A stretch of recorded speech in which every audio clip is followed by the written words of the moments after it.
사도신경으로 우리 신앙 고백하겠습니다. 나는 전능하신 아버지 하나님 천지의 창조주를 믿습니다. 나는 그의 유일하신 아들 우리 주 예수 그리스도를 믿습니다. 그는 성령으로 잉태되어 동정녀 마리아에게서 나시고 본디오 빌라도에게 고난을 받아 십자가에 못 박혀 죽으시고 장사된 지 사흘 만에 죽은 자 가운데서 다시 살아나셨으며 하늘에 오르시어 전능하신 아버지 하나님 우편에 앉아 계시다가 거기로부터 살아있는 자와 죽은 자를 심판하러 오십니다. 나는 성령을 믿으며 거룩한 공교회와 성도의 교제와 죄를 용서받는 것과 몸의 부활과 영생을 믿습니다. 아멘. 하나님께서 오늘 우리에게 주시는 말씀은 역대상 22장입니다. 구약 성경 643쪽 역대상 22장을 교독하겠습니다. 다윗이 이르되 이는 여호와 하나님의 성전이요 이는 이스라엘의 번제단이라 하였더라.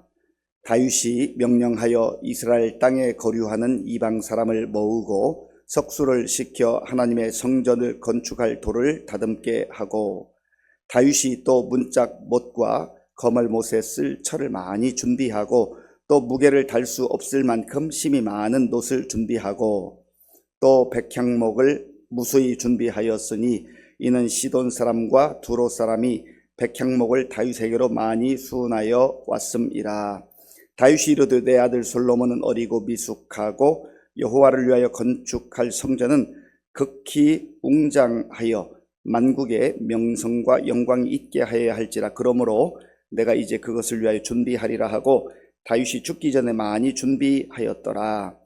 다윗이 그의 아들 솔로몬을 불러 이스라엘 하나님 여호와를 위하여 성전 건축하기를 부탁하여 다윗이 솔로몬에게 이르되 내 아들아 나는 내 하나님 여호와의 이름을 위하여 성전을 건축할 마음이 있었으나 여호와의 말씀이 내게 임하여 이르시되 너는 피를 심히 많이 흘렸고 크게 전쟁하였느니라. 네가 내 앞에서 땅에 피를 많이 흘렸은즉 내 이름을 위하여 성전을 건축하지 못하리라. 보라 한 아들이 네게서 나리니 그는 온순한 사람이라. 내가 그로 주변 모든 대적에게서 평온을 얻게 하리라.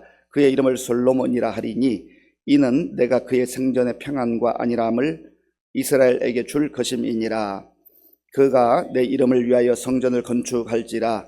그는 내 아들이 되고 나는 그의 아버지가 되어 그 나라 왕위를 이스라엘 위에 굳게 세워 영원까지 이르게 하리라 하셨나니 이제 내 아들아 여호와께서 너와 함께 계시기를 원하며 네가 형통하여 여호와께서 네게 대하여 말씀하신 대로 네 하나님 여호와의 성전을 건축하며 여호와께서 네게 지혜와 총명을 주사 네게 이스라엘을 다스리게 하시고 네 하나님 여호와의 율법을 지키게 하시기를 더욱 원하노라. 그때에 네가 만일 여호와께서 모세를 통하여 이스라엘에게 명령하신 모든 규례와 법도를 삼가 행하면 형통하리니 강하고 담대하여 두려워하지 말고 놀라지 말지어다. 내가 환난 중에 여호와의 성전을 위하여 금 10만 달란트와 은 100만 달란트와 놋과 철을 그 무게를 달 수 없을 만큼 심히 많이 준비하였고 또 제목과 돌을 준비하였으니 너는 더할 것이며 또 장인이 네게 많이 있나니 곧 석수와 목수와 온갖 일에 익숙한 모든 사람이니라. 금과 은과 놋과 철이 무수하니 너는 일어나 일하라. 여호와께서 너와 함께 계실지로다 하니라. 다윗이 또 이스라엘 모든 방백에게 명령하여 그의 아들 솔로몬을 도우라 하여 이르되 너희 하나님 여호와께서 너희와 함께 계시지 아니하시느냐? 사면으로 너희에게 평온함을 주지 아니하셨느냐? 이 땅 주민을 내 손에 넘기사 이 땅으로 여호와와 그의 백성 앞에 복종하게 하셨나니 이제 너희는 마음과 뜻을 바쳐서 너희 하나님 여호와를 구하라. 그리고 일어나서 여호와 하나님의 성전을 건축하고 여호와의 언약궤와 하나님 성전의 기물을 가져다가 여호와의 이름을 위하여 건축한 성전에 드리게 하라 하셨더라. 아멘. 다윗은 하나님을 경외하는 사람이었습니다. 사실 성경을 읽어보면 다윗만큼 하나님을 잘 섬기는 사람이 있었을까 할 정도로 신실한 사람이었습니다. 그래서 사도행전 13장에 보면 하나님이 내가 이새의 아들 다윗을 만나니 내 마음에 맞는 사람이라, 내 마음에 합당한 사람이다, 그렇게까지 말씀하셨습니다. 그런데 다윗의 생애가 완전했던 것은 아니죠. 다윗이 완전한 사람은 아니잖아요. 어제 우리가 말씀을 묵상한 대로 그가 왕 위에 있으면서 하나님께서 평안을 주시고 또 나라가 부강한 그러한 역사를 허락해 주셨습니다. 그런데 그때에 자기도 모르게 교만한 영이 또 들어온 것이지요. 다윗과 같이 그렇게 신실하고 경건한 사람도 자기를 과시하고 싶은 마음이 있는 거죠. 다윗이 어떻게 그랬을까라고 하지만 우리에게도 늘 그런 속성이 있다라는 겁니다. 그래서 우리 내면에 끊임없는 영적 갈등과 영적 싸움이 있다라는 거죠. 그래서 날마다 겸손하게 하나님 앞에 나아가지 않으면 나도 모르는 사이에 교만이 쑥 올라와서 그러한 행동을 하게 된다라는 겁니다. 그래서 하나님께서 그의 교만으로 인하여서 나라에 큰 어려움이 찾아오게 되는 것, 재앙이 찾아오지 않았습니까? 그때 하나님은 또다시 갓이라고 하는 선지자를 보내셔서 저 여부 사람 오르는 타작마당에서 번제를 드리라, 하나님께 제사를 드리라, 그렇게 말씀하셨습니다.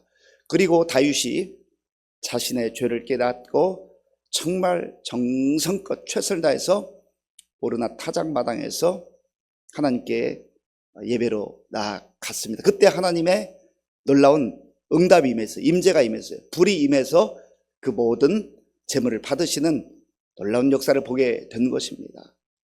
하나님께서 때로 우리의 허물과 우리의 연약함, 우리의 실수, 우리의 죄악들을 사랑의 채찍으로 그렇게 징계하시기도 하지만, 그러나 하나님 또 회개할 기회를 주시고 회개하는 자의 그 마음과 삶을 받아주신다라는 겁니다. 거기에 우리의 소망이 있는 거예요.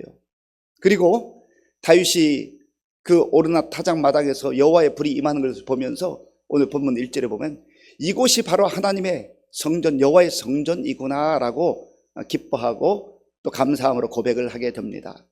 1절 말씀 우리 함께 읽겠습니다. 다윗이 이르되 이는 여호와 하나님의 성전이요 이는 이스라엘의 번제단이라 하였더라. 아멘.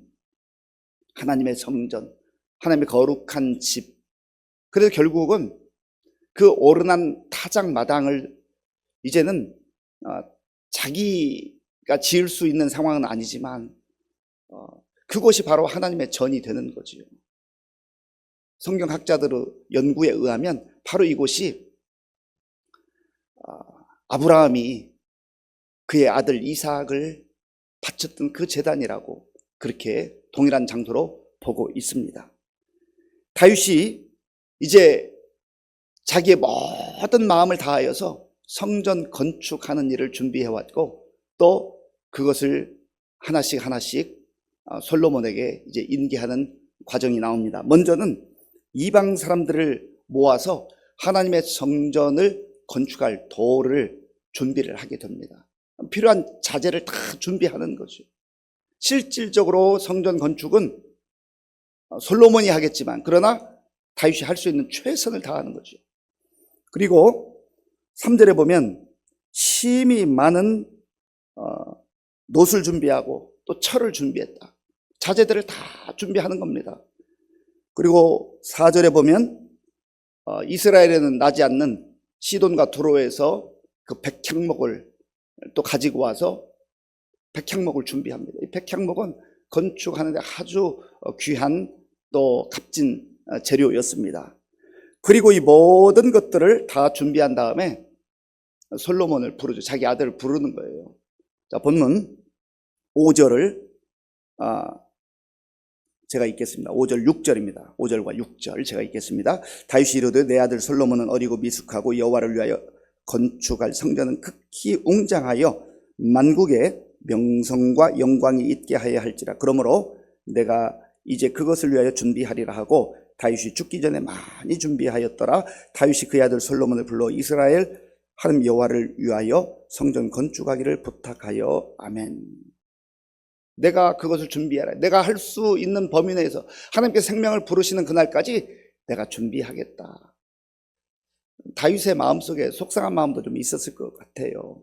자기가 좀 하고 싶었는데 하나님의 영광을 위해서 하나님의 성전을 짓고 싶은 마음이 굴뚝 같았는데, 근데 하나님께서 이제 그 솔로몬을 통해서 주신 말씀은 너 피를 너무 많이 흘렸다. 너 전쟁에 나가서 많은 피를 흘렸으니 너의 그 건축하고 싶은 마음은 내가 알지만, 그 마음은 받지만 그건 네가 할 일이 아니라 너의 아들이 할 일이라. 그렇게 하나님 말씀하셨어요. 그러니까 다윗은 그걸 또 받아들이는 거예요. 아, 나의 사명은 여기까지구나. 우리가 이 땅을 살아가면서 모든 것을 다 할 수가 없습니다. 내가 원하는 거 다 할 수 없어요. 중요한 것은 하나님이 원하시는 것 무엇인가, 하나님 뜻이 무엇인가를 잘 분별하는 겁니다. 그래서 인간적으로는 조금 아쉬울 수 있고 서운할 수 있지만 하나님께서 하라고 하는 그 역할, 그 사명까지 최선을 다하면 되는 거예요. 그래서 다윗은 죽기 전에 많이 준비하였더라. 최선을 다했다는 거죠. 자기가 할 수 있는 최대의 역량을 발휘해서 성전을 건축할 자재들을 준비하는 거예요. 그리고 이제 아들 솔로몬을 불러서 성전 건축하기를 부탁했다. 그런데 그 중요한 것은 이 성전 건축은 사람들을 위한 게 아닙니다. 자, 6절을 한 번 더 읽겠습니다. 다윗이 그의 아들 솔로몬을 불러 이스라엘 하나님 여호와를 위하여, 이스라엘 하나님 여호와를 위하여 성전 건축하기를 부탁하여. 아멘. 성전 건축하기를 부탁하는데 그 핵심은 여호와 하나님의 영광을 위해서. 그러니까 사도 바울의 고백처럼 우리가 먹든지 마시든지 무엇을 하든지 다 하나님의 영광을 위하여 하라. 내 만족, 자기 만족감으로 하는 게 아니지요. 그래서 하나님의 영광을 위해 하는 것이 중요하다라는 겁니다. 우리 인생도 마찬가지예요. 우리 자녀들의 삶도 마찬가지입니다. 우리 자녀들이 잘 되어야 될 이유가 있다면 그들이 정말 그 자리에서 어느 자리이든지 하나님의 영광을 드러내는 그러한 자녀들로 살기 위함인 것이지요. 그런 면에서 우리 마음 중심에 오직 하나님의 영광을 위하여, 오직 하나님의 영광을 위하여. 나의 이름이 거기에 새겨지는 건 중요하지 않아요. 그런데 불쑥불쑥 또 그런 마음이 드는 거죠. 내 이름 알아주지 않으면 서운하고, 누군가 나를 알아주지 않으면 속상하고, 그것 때문에 마음의 상처를, 그 참 연약한 마음이죠. 오직 하나님의 영광을, 하나님의 영광이 드러나게 되면 다윗이 지은들, 솔로몬이 지은들, 그게 무슨, 그게 그렇게 중요한 게 아니라는 거예요. 하나님께서 허락하시는 그 일을 하는 거지요. 사실 이 장면을 쭉 살펴보면 실질적으로 다윗이 성전 건축은 하지 않았지만 그 재료를 준비하는 과정을 보면 마음으로는 다윗이 다 성전을 건축하는 것이 아닌가라는 것이죠. 그런 면에서 저와 여러분들이 정말 하나님의 그 사명을, 하나님 주신 사명을 마음에 간직하고 하나님의 영광을 위해 살아가는 그런 삶이 되어야 하겠다는 것. 우리 교회도 마찬가지예요. 우리 교회가 부흥하고 우리 교회가 정말 은혜가 충만하고 성령이 충만한 교회가 되어야 되는 이유는 또 많은 성들이 모여든 그게 목적이 아니잖아요. 하나님의 영광이 임할 뿐만 아니라 우리의 모든 모임과 우리의 교제와 우리의 삶이 우리 교회를 통해서 하나님의 영광이 드러나는 거예요. 하나님께서 다윗에게 말씀하셔서 너 마음은 귀하지만 너 아들 솔로몬이 성전을 건축하게 될 것이다. 그걸 받아들이는 거죠.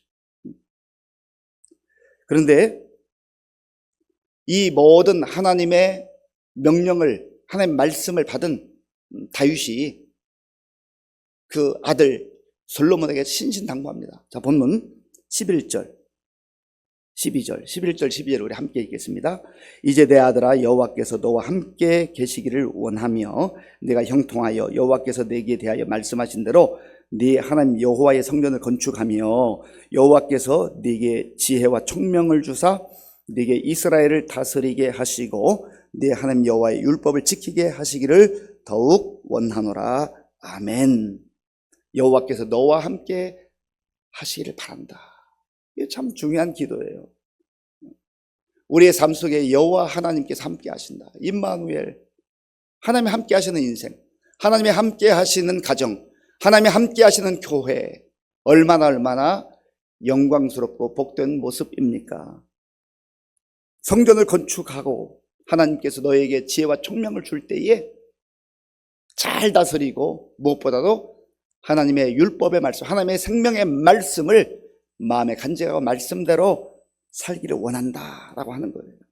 13절에도 반복해서 나옵니다. 13절을 제가 읽겠습니다.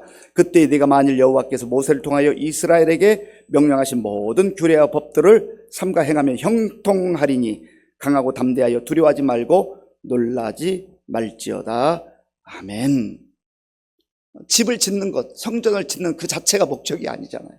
하나님의 영광을 드러낼 뿐만 아니라 특별히 하나님께 주신 말씀을 마음에 새기고 말씀대로 순종하며 살아가는 것, 그것이 또 하나님의 영광을 드러내는 거잖아요. 그곳에서 예배드리고 그곳에서 기도하고 그곳에서 찬양하고 하나님의 사람으로 살아가는 것, 그것이 성전을 짓는 중요한 목적이 되어야 하지 않겠습니까? 하나님께서는 신약에 와서 바울을 통해서 하나님의 성령이 너희 안에 거하시는 것을 알지 못하네. 하나님의 성령이 너희 안에 거하시면 너희가 성전이라 하셨습니다. 이제는 예수 그리스도 안에서 우리가 성전된 삶을 살아가는 거예요. 이 예배당도 귀하지만 예배당보다 훨씬 더 귀한 것은 우리 자신이 성전된 몸이 되고 성전된 삶을 살아가는 겁니다. 우리가 움직이는 성전으로 살아가는 거예요. 그래서 가정에서도 또 직장에서도 오늘 어디를 가든지 하나님의 성전된 사람답게 하나님의 영광을 드러내고 말씀 가운데 순종하며 살아갈 때 하나님이 기뻐하시고 그런 우리의 발걸음이 가장 복된 발걸음이 된다 하는 것입니다. 다윗은 또한 모든 방백들을 불러서 방백들에게도 자기 아들 솔로몬과 협력하여서 하나님의 명령에 순종할 것을 당부합니다. 본문 17절, 18절 제가 읽겠습니다. 다윗이 또 이스라엘 모든 방백에게 명령하여 그의 아들 솔로몬을 도우라 하여 이르되 너희 하나님 여호와께서 너희와 함께 계시지 아니하시느냐? 사면으로 너희에게 평온함을 주지 아니하셨느냐? 이 땅 주민을 내 손에 넘기사 이 땅으로 여호와 그의 백성 앞에 복종하게 하셨나니 아멘. 솔로몬이 그저 명령한다고 될 일은 아니지요. 모든 방백들이 더불어서 같은 마음으로 같은 뜻을 품고 하나님의 영광을 위해서 성전을 건축하는 일에 최선을 다하기를 다윗은 신신당부하고 있습니다. 그래서 주님의 몸된 교회는 한 사람의 열심도 중요하지만 그런 열심들이 모여서 공동체로 협력하는 것, 동역자로 그렇게 주의 뜻을 이루어가는 것이 중요하다라고 하는 거예요. 오늘 우리에게 주신 말씀을 마음에 깊이 새기면서 다윗이 하나님의 성전이다, 하나님의 이곳에 성전을 세워야 되겠다, 자기 당대할 수 없는 일이지만 그러나 자기가 할 수 있는 최선을 다해서 재료를 준비했습니다. 그는 아들 솔로몬을 불러서 신신당부하고 하나님의 성전을 힘써 짓되 말씀 가운데 거하라, 여호와 하나님께서 임마누엘로 너와 함께 하신다라는 것을 당부했습니다. 그리고 방백들을 불러서 왕 솔로몬과 함께 최선을 다해 협력하여서 하나님의 집을 건축하라, 그렇게 당부를 했습니다. 사랑하는 성도 여러분, 오늘 우리에게 주신 이 말씀 마음에 간직하고 우리 자신이 감당해야 될 사명을 또 새기시오, 또 내 주변에 허락하신 우리 귀한 동역자들을 귀하게 여기고 우리 협력하여서 예수 그리스도 안에서 주님의 몸된 교회를 세워나가고 또 우리의 삶을 통해서 우리의 발걸음을 통해서 하나님의 영광을 드러내는 우리 모두가 될 수 있기를 바랍니다. 아버지 하나님, 감사합니다. 다윗이 하나님을 사랑하고 하나님을 온전히 경외하는 사람이었지만 때로 넘어지고 실수할 때도 있었습니다. 그러나 하나님께서 다시 한번 기회를 주시고 또 오르난의 타작마당에서 번제를 드릴 때 여호와의 불이 임하였고 정말 그 장면을 보면서 여호와의 성전이로다, 여호와의 성전이로다 고백하며 이제 그의 아들 솔로몬에게 또 방백들에게 하나님의 성전을 건축하기를 신신당부하는 모습을 봅니다. 아버지 하나님이여, 우리에게 허락하신 이 주님의 몸된 교회를 잘 세워나갈 뿐만 아니라 우리 자신이 주님의 성전되어 몸인 것을 알게 하시고 오늘 우리가 움직이는 성전들로서 어디 가든지 하나님의 영광을 드러내며 살아갈 수 있도록 인도하여 주옵소서. 예수님의 이름으로 기도하옵나이다. 아멘. 주기도문으로 예배를 마치겠습니다. 하늘에 계신 우리 아버지, 아버지의 이름을 거룩하게 하시며 아버지의 나라가 오게 하시며 아버지의 뜻이 하늘에서와 같이 땅에서도 이루어지게 하소서. 오늘 우리에게 일용할 양식을 주시고 우리가 우리에게 잘못한 사람을 용서하여 준 것 같이 우리 죄를 용서하여 주시고 우리를 시험에 빠지지 않게 하시고 악에서 구하소서. 나라와 권능과 영광이 영원히 아버지의 것입니다. 아멘. 오늘 우리에게 주신 말씀 생각하며 기도할 때 주님의 몸된 교회를 잘 세워가게 하시고 또 우리 자신이 주님의 성전된 몸인 것을 알게 하시고 거룩한 삶을 살게 하시고 또 우리 교회에 허락하신 귀한 우리 성도들 동역자로 알고 협력할 수 있는 지혜를 주옵소서. 기도하시기 바랍니다. 우리 나라와 민족의 지도자들도 하나님 앞에서 겸손한 자들로 또 맡은 사명 잘 감당하게 해달라 기도하시고요. 우리 교회 많은 어르신들 특별히 환우들 위해서 기도해 주시기 바랍니다. 그제 우리 이재삼 집사님하고 통화를 했는데 너무너무 지금 힘겨운 가운데 하루하루 지내고 있습니다. 주님 힘을 달라고 기도해 주시고 이외에도 많은 환우들 어려운 가운데 기도하고 있습니다. 위해서 기도해 주시고 또 우리 다음 세대 그리고 이제 수능시험을 치고 계속해서 준비 중에 있는 우리 수험생들 위해서 지속적으로 기도해 주시기 바랍니다. 선교사님들 위해서 또 우리 군복무 청년들 위해서 오늘 저녁에는 수요 기도회가 있는데 또 우리 성도들 함께 나와서 합심으로 기도할 수 있도록 응답받는 그런 밤이 될 수 있도록 기도해 주시기 바랍니다.